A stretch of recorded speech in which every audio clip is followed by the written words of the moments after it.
Children of Wyrmwoods. This is a game in the Escape Tales system.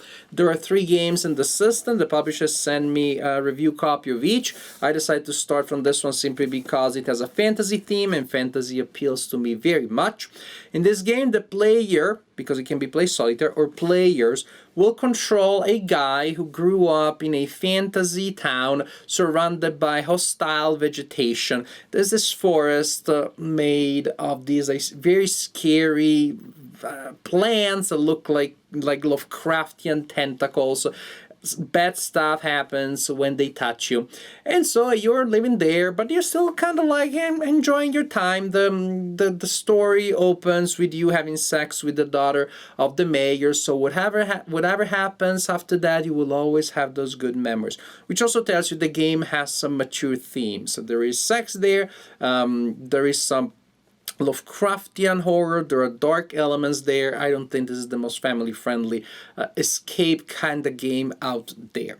So this character starts from this really nice situation, and then things go bad, and this character has a certain natural tendency for getting stuck into locations, getting stuck in front of doors, either he's inside a cell and wants to go out, he's outside of a place and wants to get in. There are locks everywhere. The locksmiths are very busy in this world.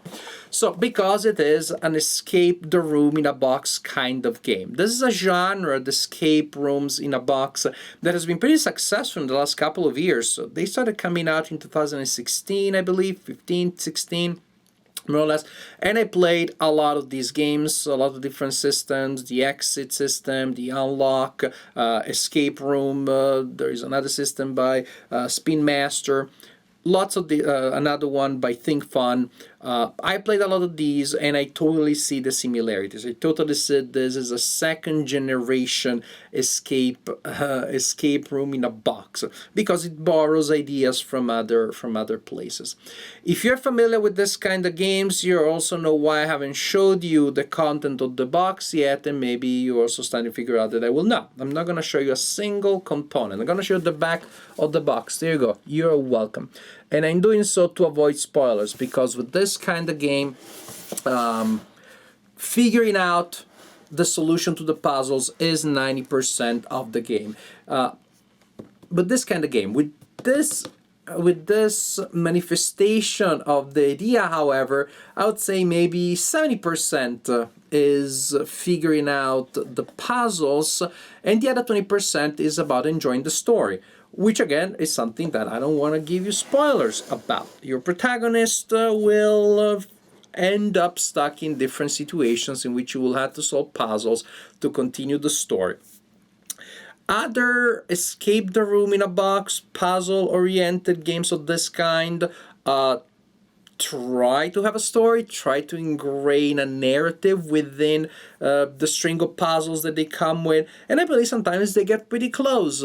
Star Wars Unlock system, some of those scenarios almost feel like they have a story, but thanks to the fact that they're relying on such a well-known and iconic and evocative intellectual property.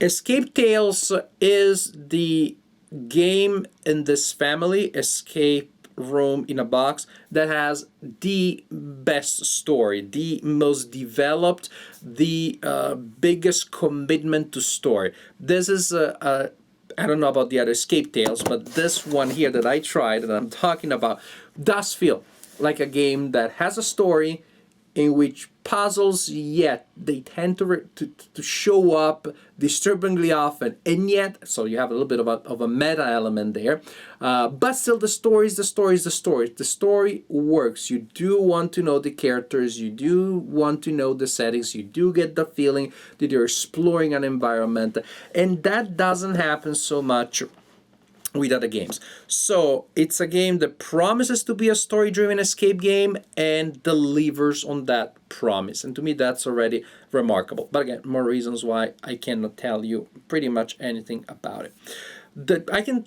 tell you about the general flow of the game. You will have several game books, meaning booklets with paragraphs. They're numbered paragraphs with a P to indicate paragraph 001, 300 something something.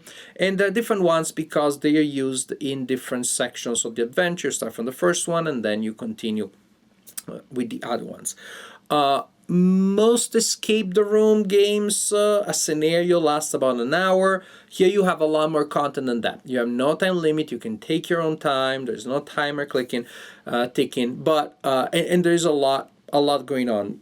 7 to 10 hours easily is what's gonna take you to complete the campaign. So you pick up the first booklet and you start reading the story.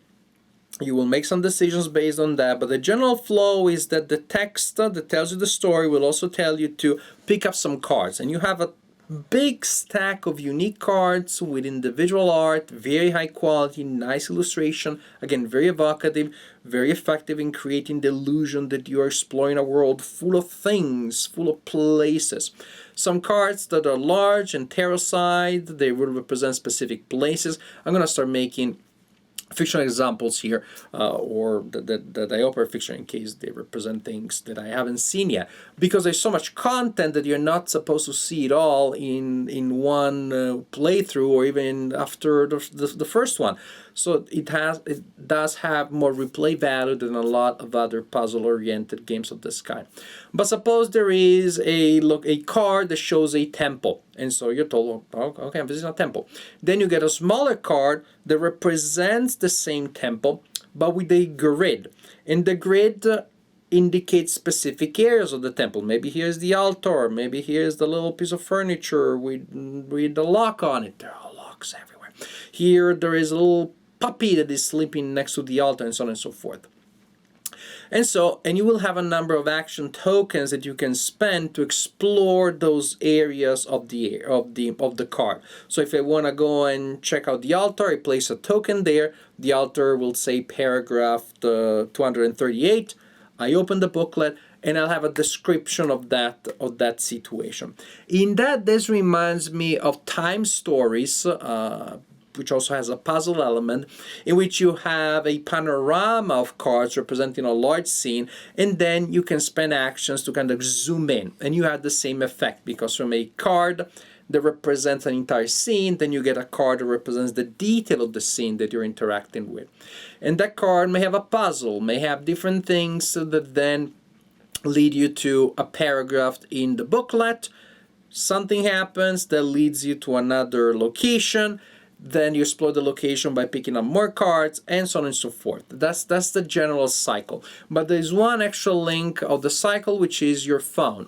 The game requires you to go on a website that functions like an app, and you will use that to enter the solution to the puzzles, which can be well, I don't want to tell you what they are. But you enter the solution and you're told, hooray, you figured it out, or not. You can also use the app to combine things together. So, for example, maybe there's a card, 001, that shows you a young woman tied to an altar.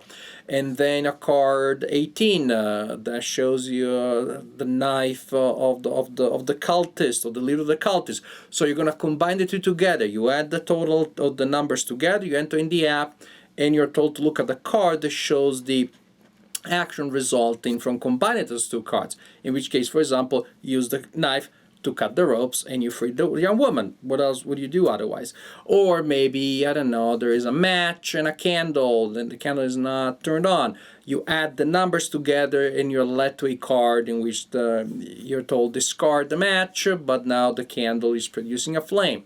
This kind of thing that you probably have seen in the game Unlock. In this case, again, I'm telling you, that's what I'm telling you. So many of these ideas you have seen before. There are ways in which you interact with the characters that reminded me of Chronicles of Crime, and other elements that also reminded me of Chronicles of Crime, but I can tell you which ones because they are unlocked later in the campaign. It's a game that has a strong family resemblance with Time Stories, Unlock, Chronicles of Crime. and yet it really works as its own thing. It does. I don't feel like it doesn't feel like it's anything is copied, but in the world of game design and game culture, in which ideas fluctuate and circulate and they're freely borrowed and remade, I think this is a game that pays homage to all of those precedents, while at the same time using them to create a very cohesive, very unique adventure. So you're gonna have a story. Yes, it is a story. It feels like a story. It has multiple endings, no doubt. It is a truly story-driven adventure with a lot of puzzles that you had to figure out along the way. The puzzles are, most of them are tough, but they feel fair. There are other game systems in which I'm like, this doesn't make any sense, and there's just no absolute way in which I could figure it out. Something also that I do appreciate, the game comes with a hint system. For each puzzle, you can ask for hints from the app, and ultimately, if you're stuck, the app gives you the solution. And to me, that is very important, because I believe if I buy a game, I should have the right to choose the degree of frustration that I decide to accept. Video games, they come from the suicidal, insane mode. They give you the insane mode, but they also give you the story mode, the easy mode, etc., etc., etc. I'm glad that board games that are solitaire or that are cooperative have that variance also, which they didn't have at the beginning. They were just brutal. Because I think you have the right to tweak the experience so that you enjoy it more. Ultimately, you buy the game because you want to enjoy it. And so it's great that you can choose, if a puzzle is too hard, you can choose to take all the hints, or this puzzle just looks, I don't feel like solving this puzzle. Boop, I'll look at the answer, and then I'll really enjoy figuring out the next one. I like the flexibility. I think that every game, every escape room kind of game, every puzzle-oriented game should give you access to the solutions should you wish to look at them. And some games they don't. And I've had in the past playing other games and I just got stuck, and that was that. I would just put the game on the shelf. Now, when you play the game cooperative with other friends, there are more chances somebody will figure out the solution, but that's not always the case. These are times of pandemic, early 2021, and I played the game solitaire, and I'm glad that there were hints, and I'm glad that there were solutions. I reiterate that. I find no shame in looking at the solutions anytime that I feel like, and so that I can enjoy the puzzles that I think I'm going to enjoy, and I can enjoy how much frustration I want to take from any puzzle, if any. I think it's great. Every game of this kind should come with the solutions, and I'm glad that the system does. So what we have here, I believe it's a remarkable new step in the genre of escape rooms in a box, because it has a strong family resemblance with other games of this kind, but also such a strong individuality given mainly by the truly narrative element of the story, by the depth and richness of the imaginary scenario, the imaginary world in which the story takes place, by the high quality of the art that really helps to bring the fiction to life, by just the sheer amount of content. It's really impressive how much you find in here. And again, it's really good value for your money, because most puzzle games of this kind you play once, maybe for an hour, and then you can't really replay them. This one, just to go through the campaign, will take you longer than to play 5 or 6 unlocked games. And after that, there's still so much stuff that you haven't seen that you can play it even more. So definitely a lot more value for your money that you find in the average game within this genre.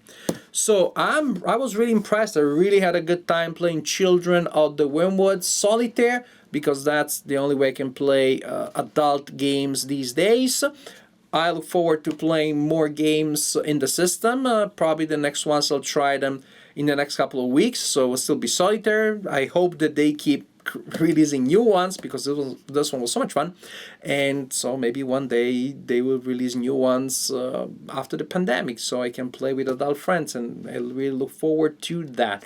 But even as a solitaire game, it works very well. again, precisely, and thanks to the fact that you will find all the solutions that you need on the app, which again, I think is important anytime that you have a game of this kind, particularly so if you're playing the game solitaire and you don't have all of those brains working together from multiple angles. Children of Wyrmwoods, definitely an adult story, an adult situation, dark tones, sexual elements here and there, but very engaging story and very engaging puzzle system also. Honestly, generally speaking, I think this is a really solid new chapter in the development of the genre of escape room in a box games.